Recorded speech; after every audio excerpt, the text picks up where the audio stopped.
Okay, it is February. I'm so sorry.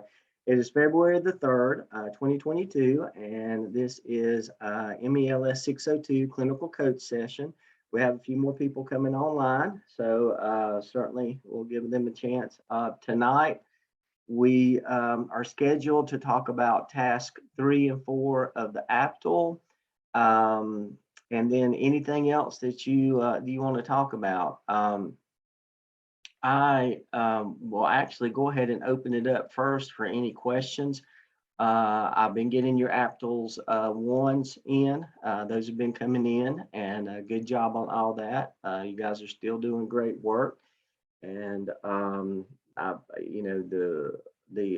title page is good, and the school profiles are good. Of course, you're just working from what you did last semester. So those are all good and doing a good job on the AppTel. You'll have to forgive me a little bit. I'm still under the weather. I've got this real big sinus infection, so I'm functioning at probably about 90% capacity right now. So if seem a little distracted or a little confused more than usual, and that's what it is. But we'll go ahead and talk about Aptal. What questions have you got that I can help you with to begin the class?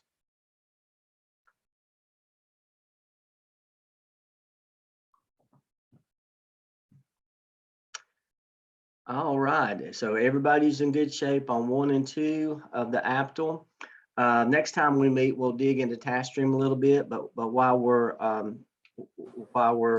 giving everybody a chance to think of any questions that you might have, just go ahead and know as you go through.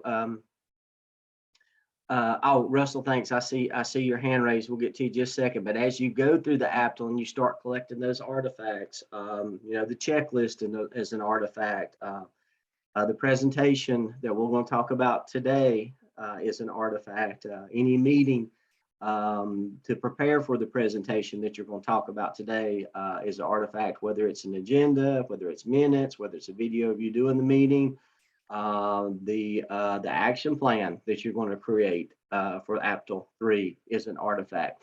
You'll be using those in the competency folio like you did last semester for 601. So just kind of keep that in mind. We'll dig into TaskStream a little bit more. Really, only 2 things you got in TaskStream is updating your competency folio to reflect what you've got, what you've done in the Aptal, and uploading the Aptal. There's no I don't believe there's any School of Ed dispositions or competency analysis or anything like that. So, so really, like I told you last semester, there's less this semester than there was last semester. But we'll get into TaskStream. Russell, I appreciate you being patient. What can I help you with, sir? So, quick question on the so in task 2, it starts off with going back through those 5 components that we did in task 1. So do we just have to mention those things in the narrative, or are we doing somewhat of a annotated bigger bibliography over again somewhat? Yeah, that's a great question. No, not necessarily. If you want to, you can, but you're going to dig into, let me share my screen real quick. There we go. Okay, so task 2 is all about taking that information, utilizing that checklist, and collecting that data to with the intention this is going to help you identify possible gaps. What you did your research on best practices, you developed that checklist. Some of you may have developed a survey too. So now you're going to utilize that. So in getting back to what you were talking about with these headings right here. Yes. Okay. Yes, sir. You can just talk about that as you go through and you do the checklist and you do the survey. So the data that you're pulling in, what are you seeing in reflection to each of these? So you don't have to do an annotated bibliography. You don't have to do any more research, but these are the areas that you did research on in task 1. as you start utilizing that checklist and you start making those observations and you start having those conversations, where are you seeing the gaps at within each of these areas? You may, through the checklist and the surveys and talking, you may be spot on. Teachers may feel like they're empowered. They may feel comfortable making decisions for themselves, so they have that feeling of efficacy. So just note that you didn't recognize that as a gap in your school. You may, as you were looking and doing observations on maybe the professional development plan there is at your school. If not, maybe the lack of a professional development plan for your school, or what professional development has been offered. And you may notice that there's some areas in professional development that needs to be addressed. So you just talk about what you're finding out as you went through the checklist and you went through the surveys. You don't have to do any more research. You're showing Okay. where your school fought based on your observations and your research with the checklist and the surveys and the conversations. Where do you see your school falling in these areas? Okay. And then you graph your results from the checklist and from the survey and from the conversations. If you're having interviews, you may want to put in a few comments from people in the interviews. It's always good, a quote of what they said in relationship to those areas. All right. Okay. Yeah. I appreciate it. I'm sorry, go ahead. I say I just acknowledging that I appreciate you going through and Oh, well, thank you. clarifying that for me. You are very welcome. And as you get into the writing of it more, and you want to send it to me ahead of time, even before you upload it into Blackboard, and say, hey, am I on the right track here? Go ahead and email it to me. I'll be happy to look at it before you put it into Blackboard. Okay. All right. Thank you. Yes, sir. Yes, sir. Any other questions or anything I can help anybody with?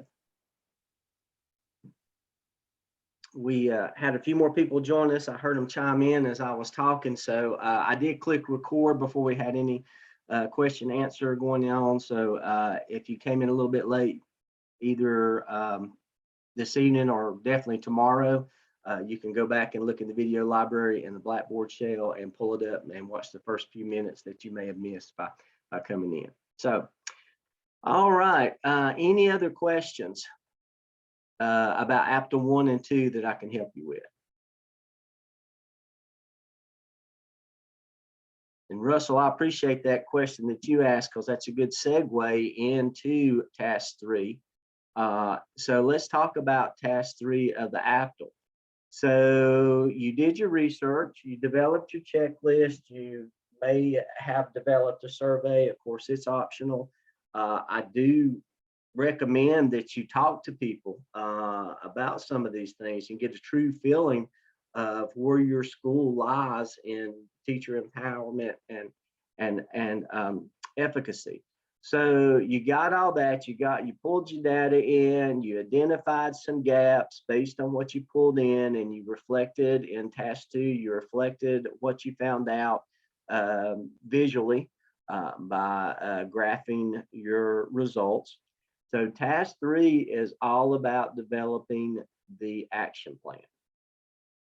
So in task 3, you're going to take the best practices that you reviewed and the data that you collected and those gaps that you identified, and you're going to pull your team together. And you and your team are going to develop an action plan based on what you researched should be present in a school that feels empowered, that has efficacy, that literature review that you did. Those are the best practices. This is what you were looking for. And the checklist. And you're going to say, okay, based on the data that we collected, where do we fall on each of these areas? Just kind of like what I was just talking to Russell about right now. Now you're you've identified those gaps. You saw what the recommendation was as far as best practices go. You utilize some research tools to determine where your school lies in those areas. and you identify, these are some things we need to work on. Is there a professional development plan? Through the professional development that we've been offered, and for those of you in elementary school that's doing letters training, God bless you. We're doing that. If you're not in elementary school or you're not in a district that is doing letters training, then that's a good thing. But anyway, I shouldn't have said that. So I'll probably strike that from the recording. But are we going in a direction in our professional development? Does there seem to be a theme, or does there seem to be some logical steps in the professional development that we're getting at our school? So you look at those things and then you say, okay, if these are the gaps that we notice, or these are the areas that we feel that that needs to be addressed.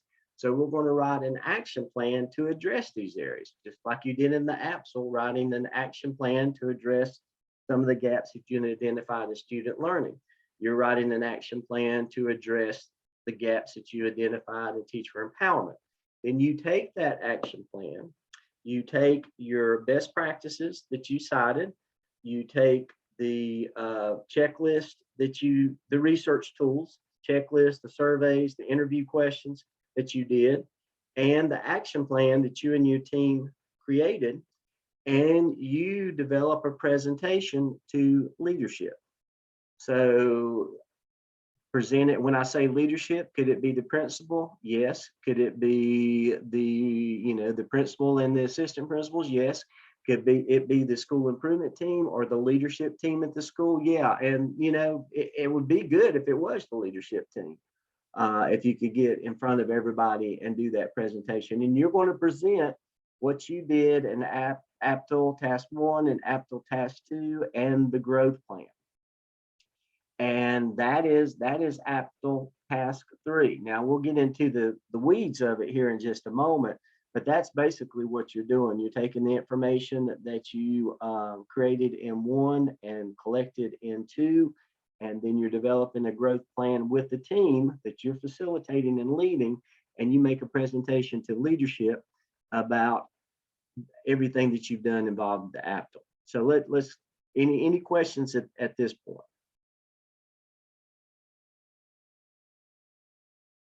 Okay, so in the narrative, you're going to address.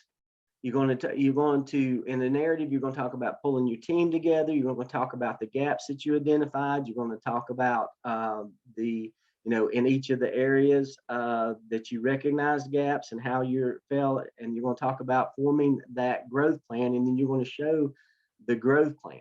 So in the growth plan, these are some things that need to be present in your narrative. Now, just for the very nature of a growth plan, a lot of these things are going to be hit. Strategies, indicators of success, that's in a growth plan, an action plan, if you will. Indicators of success, specific short-term and long-term goals and objectives, that can be in your action plan. Activities to address those goals and objectives, that can be in there. Timeline of activities, that can be there. Who's going to do what, when, where, and how, and then how are we going to evaluate it to make sure that it had what kind of impact it had. Some of the things you don't feel like you have to put in the action plan, you can address what's listed in the prompt that doesn't necessarily have to be included in the action plan, like a vision for positive school environment.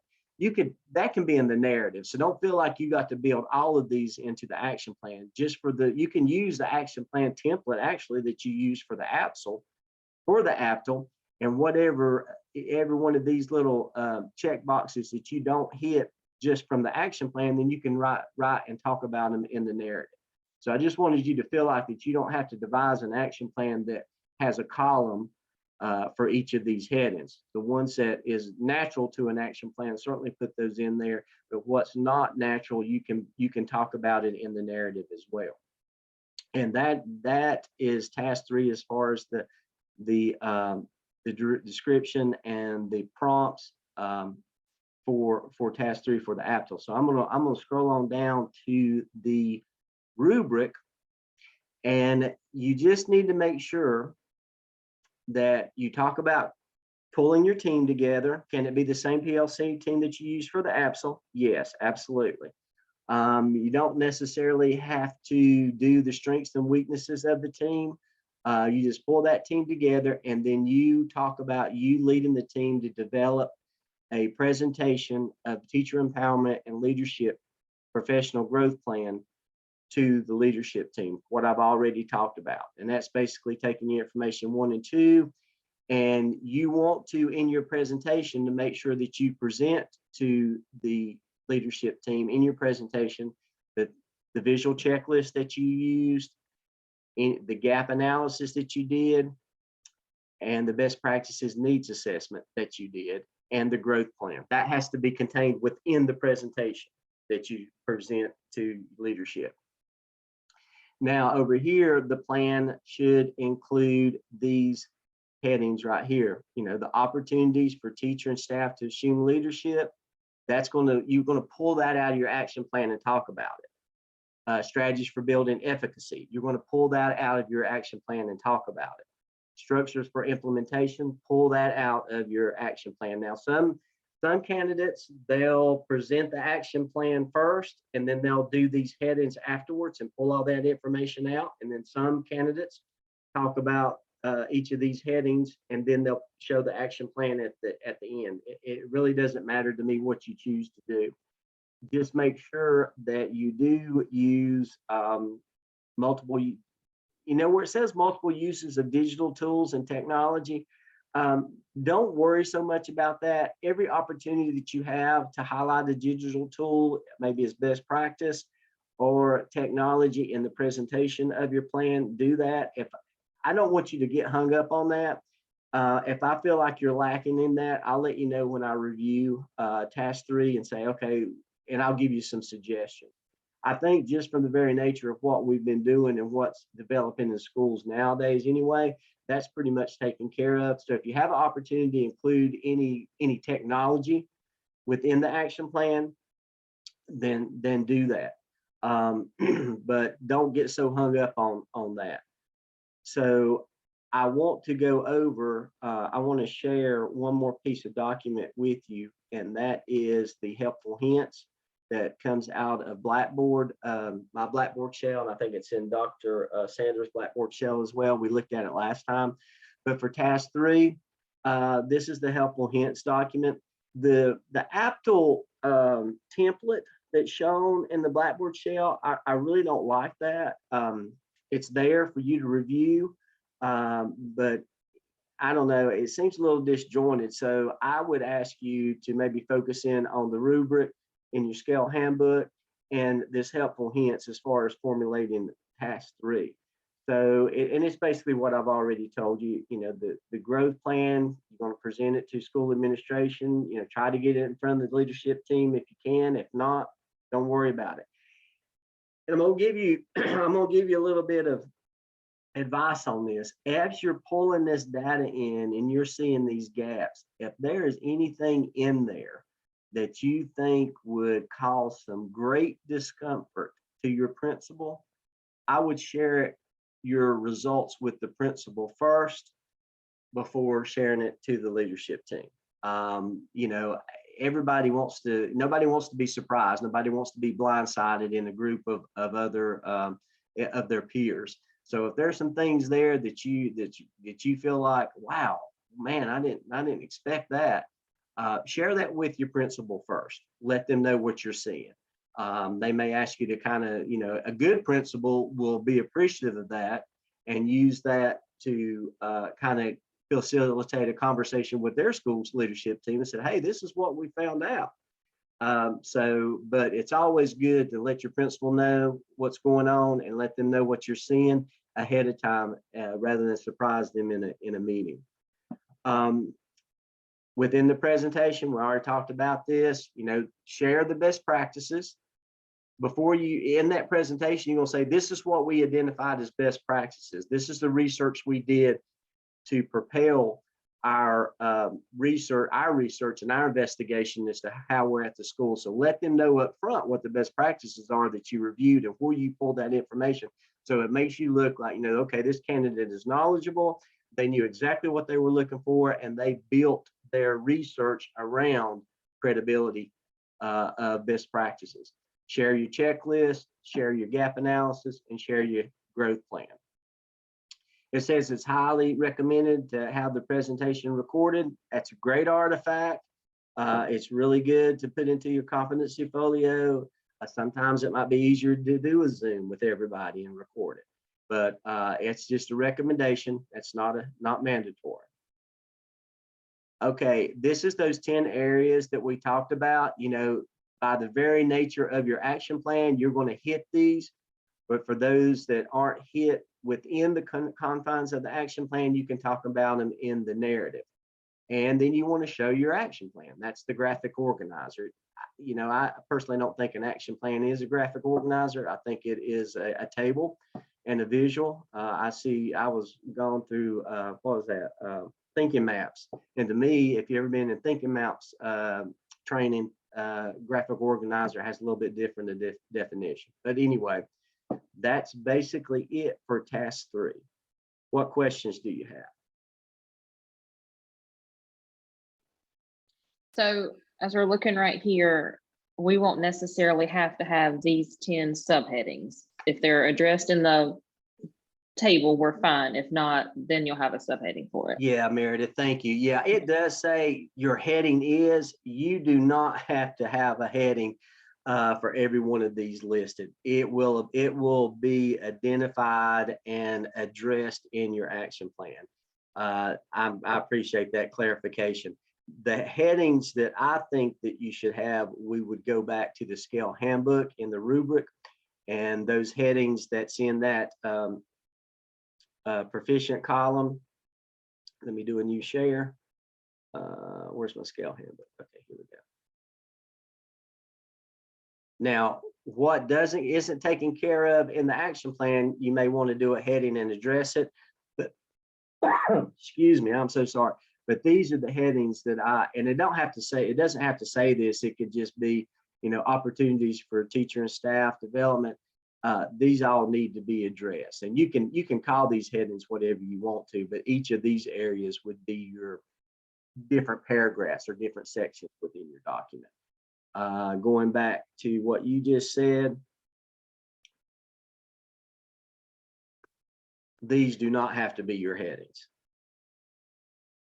Good question. Great questions.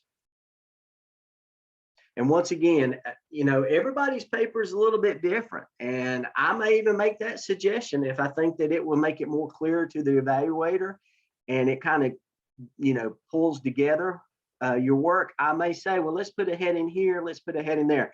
I'll watch. I got you back on all that. I'll watch out for you. So anytime I think that we might need to add a heading or add a section, I'll let you know when I review it. Yeah. But for the most part, your action plan is going to cover all of this. There wouldn't be any sense in you. I mean, you want to talk about the action plan and you want to talk about what's contained there for the reader, but you know, to do a heading for each of these when that information is just in the action plan, yeah, I think it's a little redundant. Any other questions on task 3?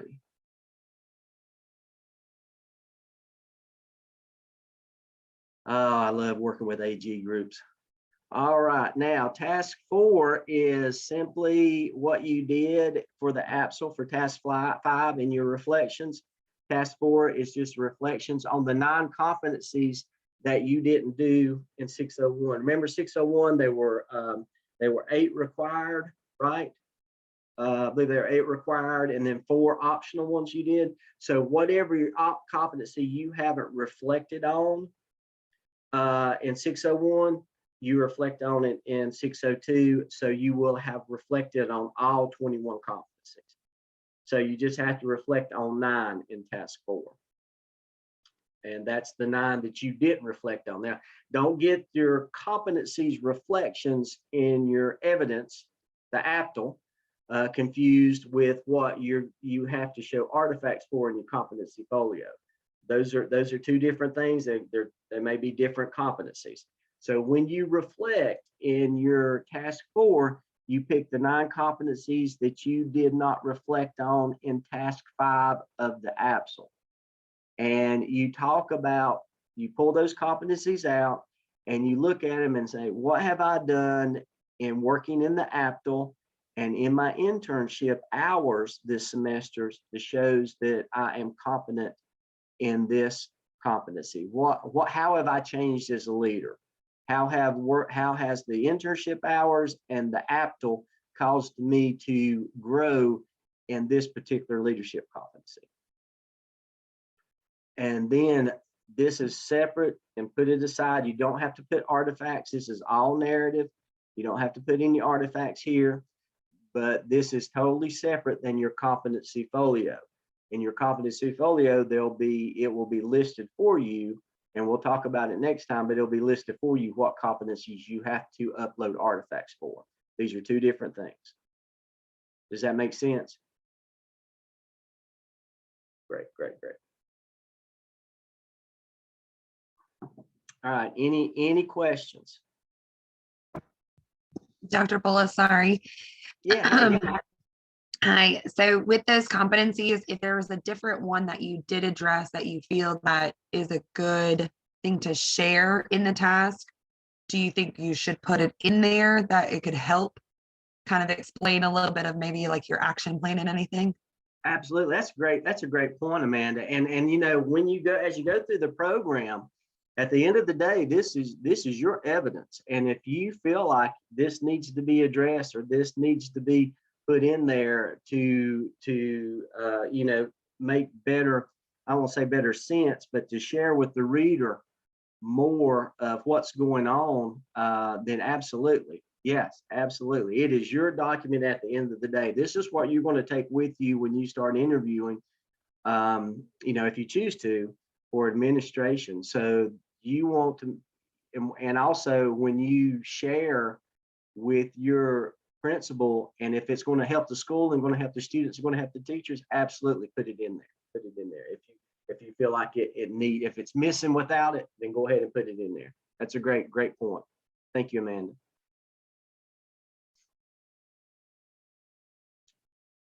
Any other questions or with anything else? Doesn't have to be dealing with the APTL. It's 7:27, so we're right at the 30-minute mark, but I'll stay here as long as you need me to, and just know that we'll get into task stream the next time we meet. Just remember where you hid your artifacts or where you laid your artifacts as you go through this.